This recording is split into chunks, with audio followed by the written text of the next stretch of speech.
자, 오늘 하나님께서 우리에게 주시는 말씀은 고린도전서 15장입니다. 고린도전서 15장 1절로 9절까지의 말씀 보시겠습니다. 고린도전서 15장 1절로 9절까지의 말씀, 제가 한 절, 여러분 한 절 교독하시겠습니다. 형제들아, 내가 너희에게 전한 복음을 너희에게 알게 하노니 이는 너희가 받은 것이요 또 그 가운데 선 것이라.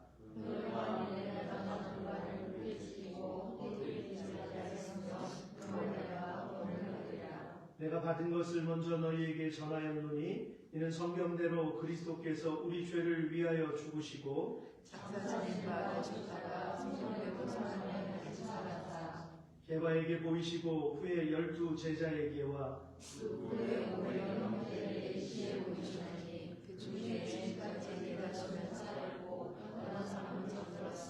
그 후에 야고보에게 보이셨으며 그 후에 모든 사도에게와 맨 나중에 완성되지 못하여 남은 사람들에게로 보이십니다. 나는 사도 중에 가장 작은 자라. 나는 하나님의 교회를 박해하였으므로 사도라 칭함 받기를 감당하지 못할 자니라.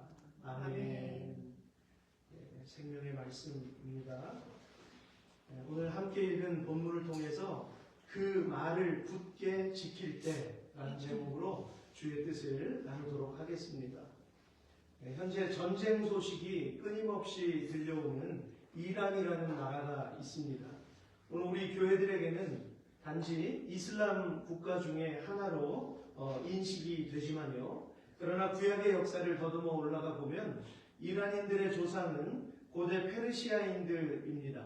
그래서 여러분들 잘 아시는 고레스 왕, 그리고 에스더, 그리고 다니엘 등 성경 역사와 깊은 관련이 있습니다. 그래서 사도행전 2장 9절 말씀에도 보면은 오순절 성령 강림 사건 당시에도 예루살렘에 모였던 이들 중에는 바데인과 메데인과 엘라민 등으로 지칭된 이란 사람들이 있었고요. 이들 중에서도 복음의 열매가 있었다는 사실입니다. 하지만 그럼에도 오랜 세월이 지나는 동안 이들은 예수 그리스도를 믿지 못하고 살아왔는데요.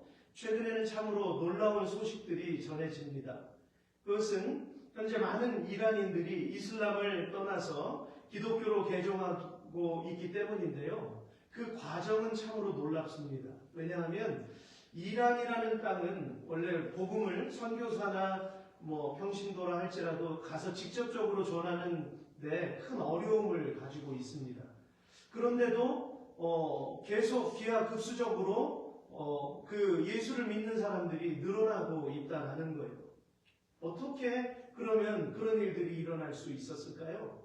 많은 사람들이 꿈이나 환상을 통해서 예수님을 직접 만나는 경험을 하고 있기 때문입니다. 그래서 예를 들면 어떤 사람은 지금도 라마단 기간으로 제가 알고 있는데요. 라마단 기간에 기도하던 중에 누군가 어깨를 툭툭 치는 거예요. 빛 가운데 서 계신 예수님께서 그를 만져주시는 거예요. 그를 만나주시는 것입니다. 그런데 이런 케이스가 굉장히 많다라는 사실이에요. 그러면서 너는 내가 택한 자다 말씀하셨다는 것입니다. 그리고 또 어떤 사람들은 전혀 성경을 본 적도 없는데요. 음성으로 들은 말씀들을 나중에 성경을 보면서 보니까 내가 곧 길이요 진리요 생명이니 라고 하는 그 말씀과 매칭이 되는 경우도 있고요. 그 땅은요, 사람들이 들어갈 수가 없습니다. 지금 또 전쟁 때문에 어려움을 겪고 있지 않습니까? 그런데 이 이란의 그리스도인들이 약 100만 명 정도나 된다고 하니까 참 어떻게 믿게 되었을까라는 궁금증이 생기게 되는 것이죠. 그들에게 십자가의 복음이 전해진다는 것은 과연 어떤 의미일까요? 저는 하나님께서 지금 이 세대를 향해서 계속 말씀하고 계심을 믿습니다. 여러분 느끼시잖아요. 그죠? 지금 계속해서 긴박한 그러한 흐름으로 세상이 진행되고 있다는 것을 알고 계시잖아요. 그런데 어떤 사람들은 애써 태어난 척, 일부러 듣지 않으려고 하는 이러한 모습도 우리는 바라볼 수 있습니다. 여러분, 오늘 이때에 과거에는요, 복음이 전해지지 않은 지역이 많았기 때문에 어려움이 있었지만 이제는 오히려 복음을 알기 때문에 말씀을 전하지 못하도록 일부러 차단을 시키고 세상의 영향력을 통해서 하나님의 뜻을 거절하려고 하는 그러한 상황에까지 이르렀다고 하는 것입니다. 하지만 전능하신 하나님의 능력은 오히려 그 불가능을 자신의 방법으로 가능하게 하신다는 사실이죠. 사랑하는 성도 여러분, 믿음에 있어서 자라는 데에는 언제든지 하나님께 묻는 것이 정말로 중요합니다. 현존하는 기독교 변증가 중에 한 사람인 리 스트로벨이라는 분이 계세요. 그는 C.S. 루이스 같은 경우에는 이미 오래전에 소천하셨지만 지금 이분은 아직 현존하고 있는 변증가입니다. 그가 처음에 예수님을 만나기 전에 저널리즘을 전공하고 예일대 로스쿨에서 법학 학위를 석사학위를 받았지만 그는 이렇게 공공연히 이야기했다고 해요. 신은 인간이 만들어낸 환상이다. 신은 인간이 만들어낸 환상이다. 아주 강한 무신론자였습니다. 그래서 사실과 증거가 없는 것은 믿지 못하는 그러한 이였어요. 더군다나 그의 직업은 기자였습니다. 그러니까 얼마나 철저하게 거절했겠습니까? 그런데 어느 날 무신론자였던 그의 아내 레슬리라는 분이 이웃의 전도로 기독교인이 되었습니다. 발등에 불이 떨어진 거죠. 이때 이 리 스트로벨은 자신의 아내가 사이비 종교에 빠졌다고 생각했고요. 그래서 결혼 생활이 위태로워졌다라고 믿었습니다. 그래서 아내를 구출하기 위해서 기독교의 허구를 내가 밝혀내겠다. 그리고서 전 세계의 고고학자들, 또 신학자들, 의학자들 이런 사람들을 찾아다니면서 일일이 인터뷰를 했다는 거예요. 인터뷰. 그 시간과 돈이 얼마나 들었겠어요? 그러나 그것보다도 자기가 믿는 것이 옳다라고 하는 것을 관철시키기 위해서 끝까지 그 길을 갔던 것입니다. 여러분, 복음의 핵심이 무엇입니까? 오늘 우리가 부활주일이잖아요. 복음의 핵심은 부활입니다. 죽음에서 우리 다시 살아나는 그 소망을 가지는 것, 그것이 우리 복음의 핵심이죠. 바로 이것이 거짓임을 증거하면 기독교 전체가 무너질 것이다 라고 자기 혼자 생각을 가지고서는 기자로서의 방법을 총동원했습니다. 그래서 세 가지였는데요. 첫째로 의학적인 검증이었습니다. 예수가 십자가에서 정말 죽었는가. 그리고 두 번째는 심리학적 검증이었어요. 제자들이 집단적으로 환각 상태에 빠져 있지는 않았는가. 그리고 세 번째는 고고학 및 사본학적인 검증. 그래서 신약 성경의 기록은 과연 신뢰할 수 있는가라는 질문이었습니다. 그래서 그는 약 21개월 동안이나 그러한 많은 사람들을 찾아다니면서 방대한 자료를 모으고 조사한 끝에 결론을 내렸어요. 그 결론이 기대되시죠? 어떤 결론일까요? 부활을 믿지 않는 것보다 믿는 것이 더 근거가 있고 확실하다라는 것이었어요. 하나님은 무신론자도 굴복시키시는 분입니다.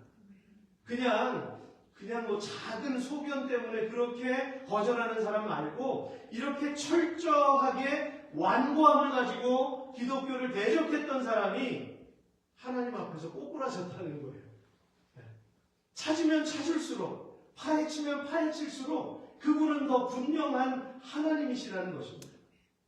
그가 거듭났을 때 소감을 이렇게 인터뷰했습니다. 나는 기독교가 진리라는 것을 증명하기 위해 조사를 시작한 것이 아니었다. 나는 기독교가 거짓임을 증명하기 위해 시작했다. 그러나 증거가 산더미와 같이 쌓였기 때문에 나를 압도하기 시작했다. 증거가 너무나 많았다라는 것이죠. 그래서 그는 자신의 조사 과정을 책으로 펴냈는데요. 그는 탐구적인 기록 방법을 사용한 이 기독교 변증서의 고전이 되는 그 책을 집필했습니다. 바로 예수는 역사다라는 책이었어요. 좀 오래전에 나왔는데요. 여러분 그렇지만 지금도 여전히 명저입니다. 그래서 영어 버전은 우리 청년들이 사서 꼭 읽었으면 좋겠어요. 그래서 하나님 앞에 어떤 질문을 가지고 내가 내 신앙을 붙들고 살아가야 되는지를 우리가 함께 묵상했으면 좋겠습니다. 왜냐하면 이 시대는 너무나 많은 거짓 정보와 불확실한 이야기들로 넘쳐나기 때문입니다. 이전보다 더 방대한 자료들, 더 방대한 지식들이 우리 성도들까지도 계속해서 잠식해 가고 있어요. 그러나 분명히 그 가운데에는 거짓도 들어있다라고 하는 거예요. 포함되어 있습니다. 그렇기 때문에 우리가 말씀 앞에 깨어서 이것을 분별해야 되는 그러한 경각심을 우리가 가져야 된다라고 하는 것이죠. 그리고 내가 믿고 따르는 예수님의 십자가 복음을 내가 어떻게 확신하고 살아가야 하는지, 그것을 우리는 계속해서 노력해야 한다는 것입니다. 여러분, 저와 여러분이 믿고 따르는 진리는 부활의 복음인 줄로 믿습니다. 오늘 1절과 2절 말씀 같이 읽겠습니다. 시작. 형제들아, 내가 너희에게 전한 복음을 너희에게 알게 하노니 이는 너희가 받은 것이요 또 그 가운데 선 것이라. 너희가 만일 내가 전한 그 말을 굳게 지키고 헛되이 믿지 아니하였으면 그로 말미암아 구원을 받으리라. 아멘. 즉 사도 바울 자신이 고린도 교회에 전한 복음을 그 서신을 받는 그들이 정확하게 믿고 지켰다면 구원을 받을 것이다, 받았을 것이다 라는 그러한 내용입니다.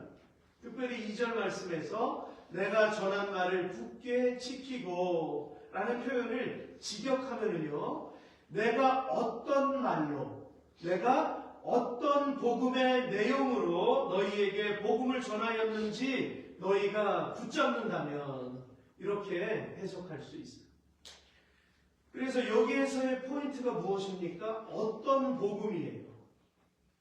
그냥 교회만 다닌다고 구원받는 것이 아니고, 내가 무작정 내가 어떤 것을 공부한다고 해서 구원받는 것이 아니라는 것입니다. 이 복음이 어떤 것인지가 중요하다는 거예요. 이 세대에는 같은 교회 모양을 하고 있어도 이 십자가 부활을 거절하는 그러한 모습들도 눈에 띕니다. 우리의 공로를 더 내세우는 모습도 있습니다. 그래서 마치 우리가 무엇인가를 많이 해야 구원을 얻을 수 있는 것처럼 그렇게 잘못된 가르침을 선포하는 그런 예도 있다는 거예요. 부인하고 싶지만 그것은 사실입니다. 오늘 이러한 많은 그러한 일들로 인하여서 우리 교회가 때로는 흔들리기도 하고 세상으로부터 여러 가지 소리를 듣고 있기도 하는 것이죠.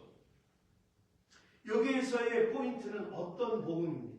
여러분, 사도들과 제자들이 가는 곳마다 복음을 전할 수밖에 없었던 이유가 무엇인가요? 그것은 단지 세상을 살아가는 지혜를 위한 가르침이었다라고 한다면 그렇게까지 온 세상에 전파할 필요가 없었겠죠. 그렇지 않습니까? 제자들에게 간곡하게 부탁하셨잖아요. 그냥 자신들 각자가 머물던 곳에서 힘 닿는 데까지 그냥 복음 전하다가 인생을 마무리하면 되었을 것입니다. 그렇지 않겠습니까? 하지만 그렇게 살지 않았어요. 사도들은 죽기를 각오하고 살았습니다. 죽기를 각오하고 복음을 수호했습니다. 왜냐하면 예수 그리스도께서 십자가로 보여주신 사랑은 그 정도로 가벼운 내용이 아니었기 때문이에요.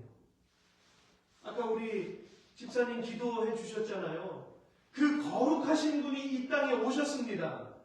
거룩하신 분, 죄가 없으신 분이 이 땅에 오셔서 창에 찔리고 십자가에 못이 박혔다는 것은 여러분 그만큼 우리의 죄가 무겁다는 거예요. 그리고 그 아무도 이것을 해결할 수 있는 사람이 없었기 때문에 예수님이 오신 것입니다. 아멘. 하나님의 아들이 이 땅에 오셨습니다. 이것은 굉장한 충격이고 우리에게 놀라운 증거라고 하는 사실이에요. 그런데 우리가 너무 익숙해졌습니다. 너무 습관적으로 예배를 드리고 부활도 우리가 너무 익히 들어왔던 그러한 기독교적인 용어로 그냥 흘려버릴 때가 있다라고 하는 거예요.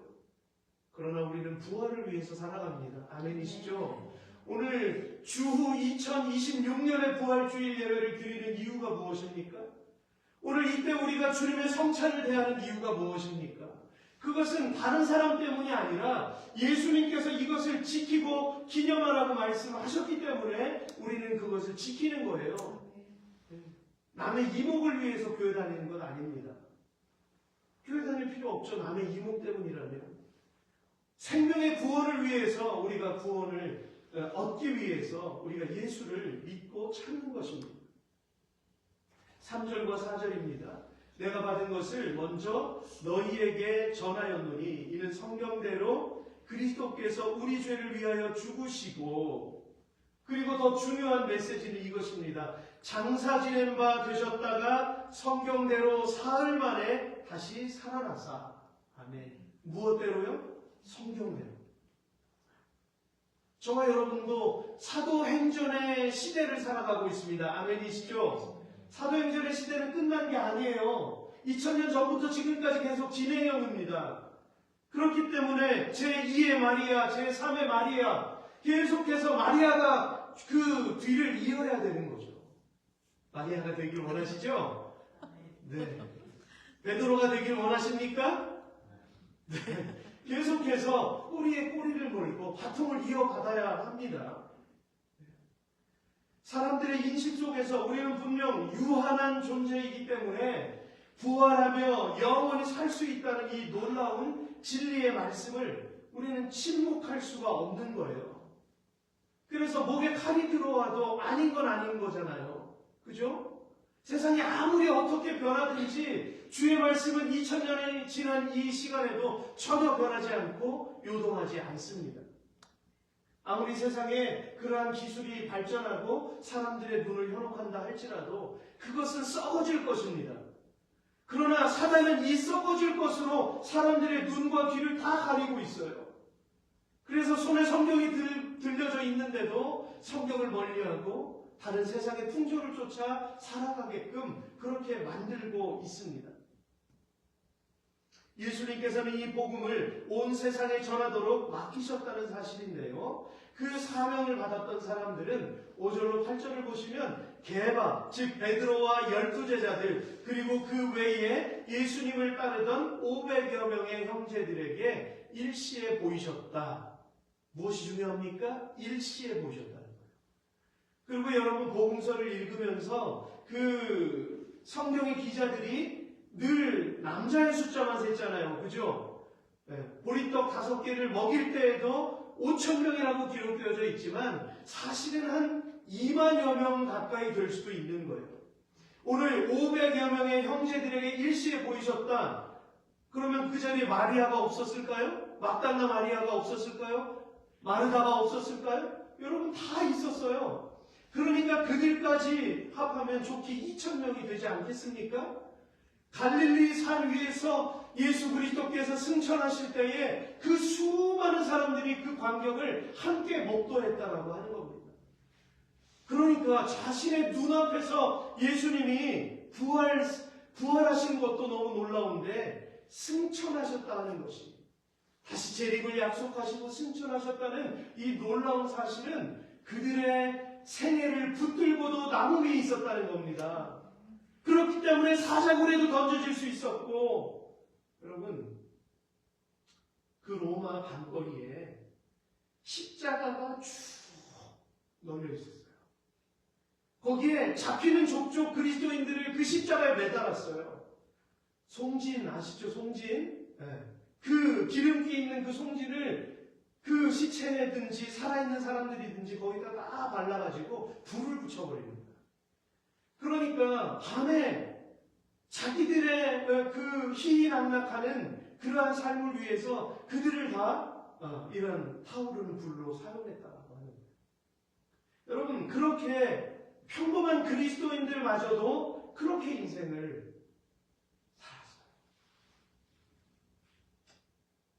근데 오늘 우리가 얼마나 많은 것들을 잊고 살아가고 있냐는 거예요. 얼마나 복음을 가볍게 여기고 있냐는 거예요. 얼마나 하나님 앞에서 우리가 경솔하게 행동하고 있는지를 우리는 다시 돌아보아야 합니다.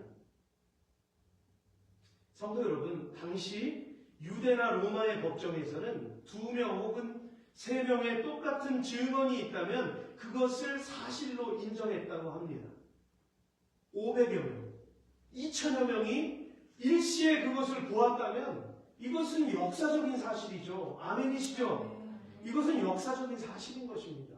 그렇기 때문에 그들이 성령의 위임을 받아서 온 유대와 사마리아와 땅끝까지 이르러 내 증인이, 주님의 증인이 되었다라고 하는 거예요. 여러분, 2000년 동안 어떻게 복음이 전파되었는지 우리가 잠깐 영상으로 우리가 바라보도록 하겠습니다.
(2015년에서) 멈춰졌지만 사실은 지금까지 진행형입니다. 그때 만들어진 것이기 때문에 저기까지였지만 여러분 이 지도 영상을 보시면서 어떤 걸 느끼셨나요? 저는 저걸 보면서 이렇게 복음이 확장될 때마다 땅을 계속 넓혀가면서 정복해가는 그 그리스도인들의 희생,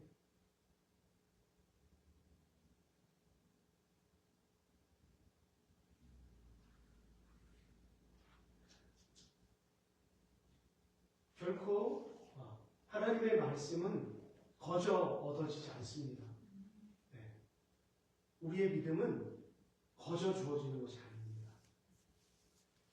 저와 여러분들이 믿고 있는 이 믿음이라는 것이 내가 부모를 잘 만나서 내가 극적으로 내가 정말 방탕하다가 이렇게 내가 주님 앞에 나오게 됐다. 단지 이 정도로 우리가 생각할 때가 많잖아요. 그러나 우리에게 주어진 복음은 하나님의 은혜입니다. 하나님의 은혜는 오늘 사도 바울의 고백에도 드러나고 있어요. 우리가 이따가 잠깐 그 말씀을 같이 보겠지만 가장 작은 자라고 표현하고 있어요. 사도 바울도. 만삭되지 못하여 난 자 같은 내게도 하나님의 복음이 임했다. 하나님의 은혜가 찾아왔다라고 고백하고 있는 것이죠. 우리를 왜 이 땅 가운데 세우셨을까? 왜 이 땅에서 늙어가게 하셨을까? 왜 이 땅에서 자라게 하셨을까? 이유가 뭘까? 그것을 단지 내 삶에만 초점을 맞춘다면 아무런 답을 얻을 수가 없어요.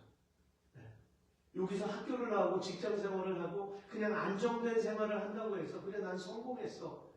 그게 아니죠. 우리를 이 땅 가운데 보내신 것은 복음의 빛을 비추게 하시기 위해서 이 땅으로 보내신 줄로 믿습니다. 여기저기서 아까 지도에 보셨잖아요. 여기저기서 빛이 밝게 빛나잖아요.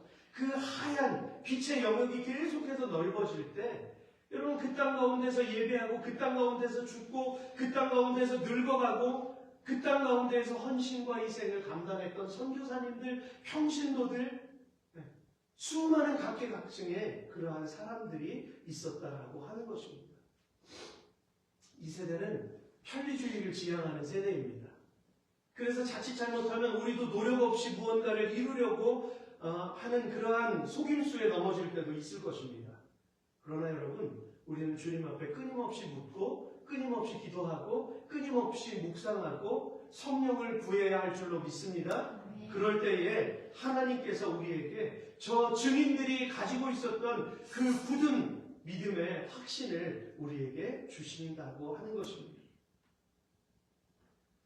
결국 이 사건은요, 부활이 소수의 제자들에 의해서 꾸며진 이야기가 아니라 수많은 사람들이 동시에 목격하고 평생에 걸쳐서 증언하였던 역사적 사건이었음을 보여주는 강력한 토대가 되었습니다.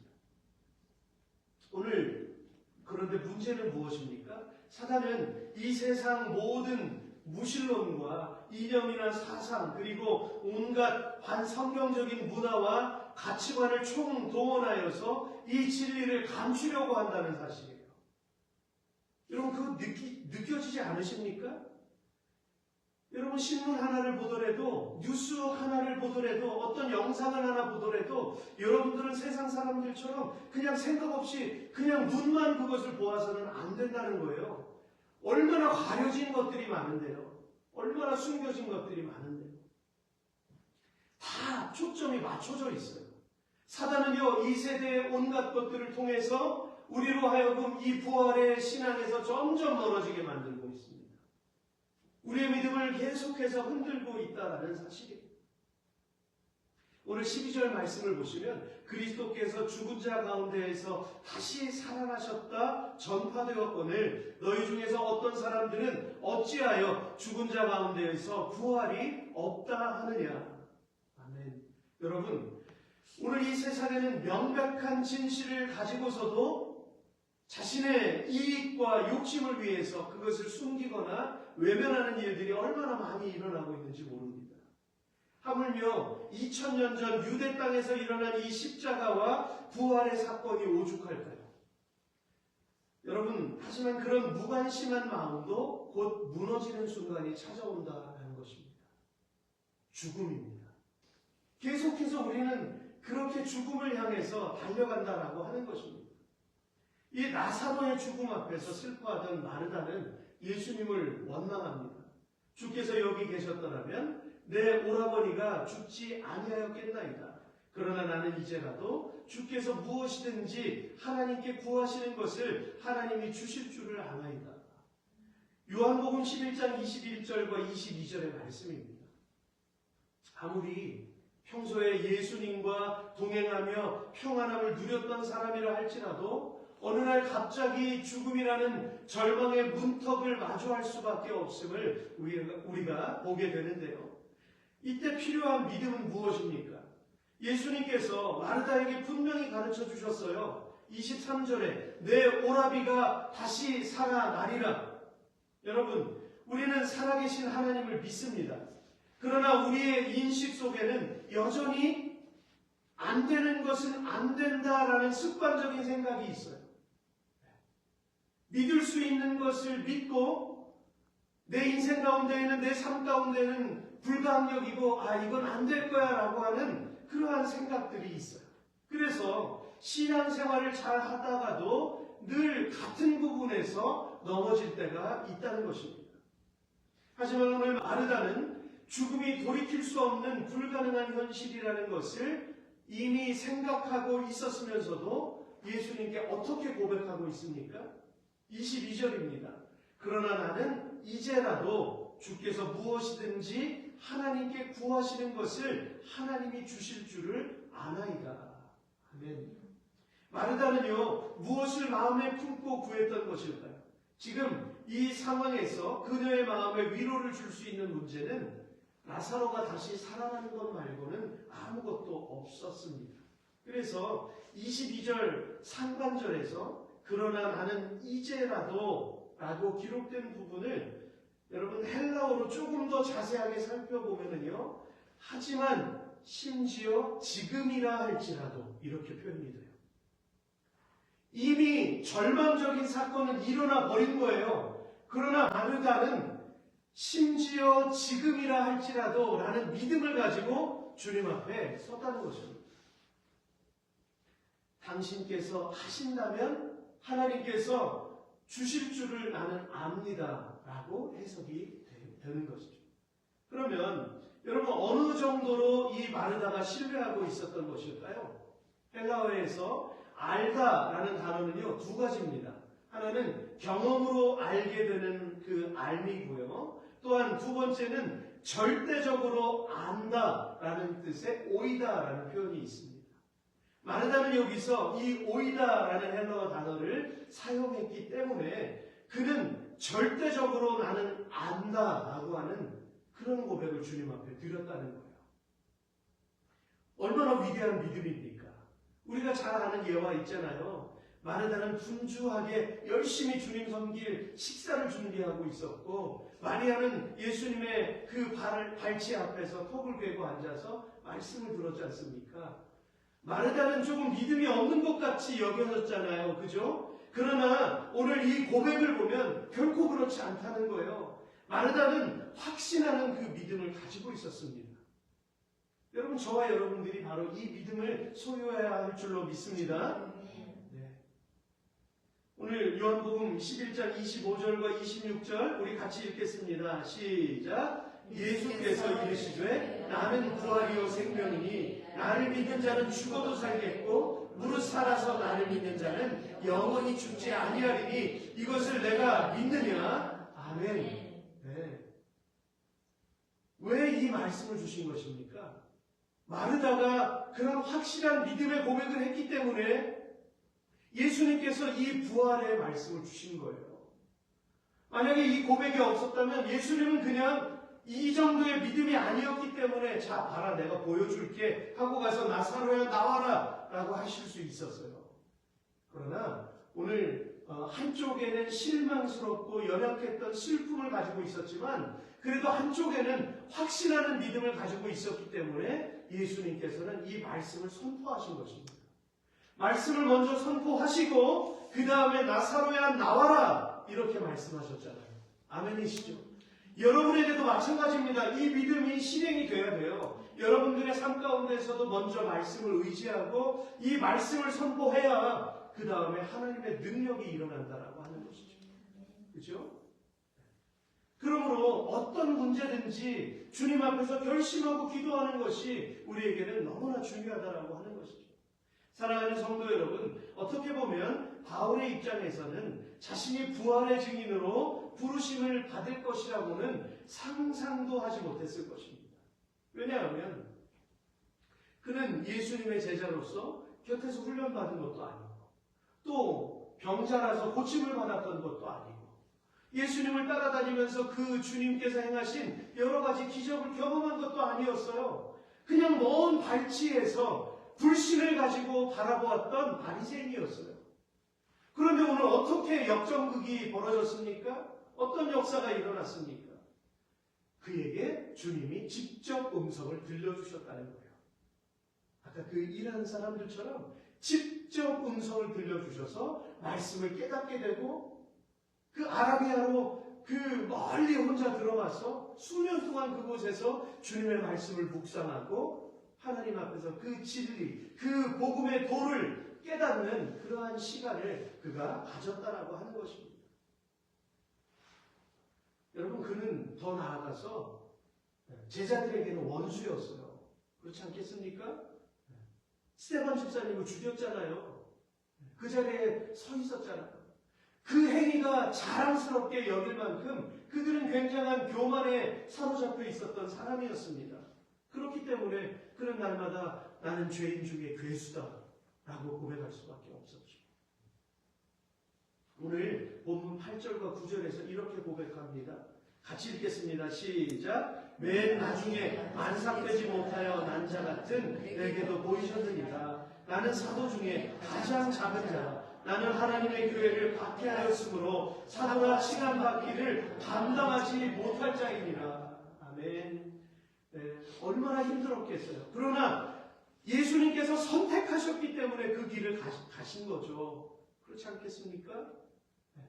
거부할 수 없었어요. 이방인의 사도로 주님은 세우셨던 것입니다. 이것이 바로 우리가 상상할 수도 없고 측량할 수도 없는 하나님의 크고 깊은 사랑인 것입니다.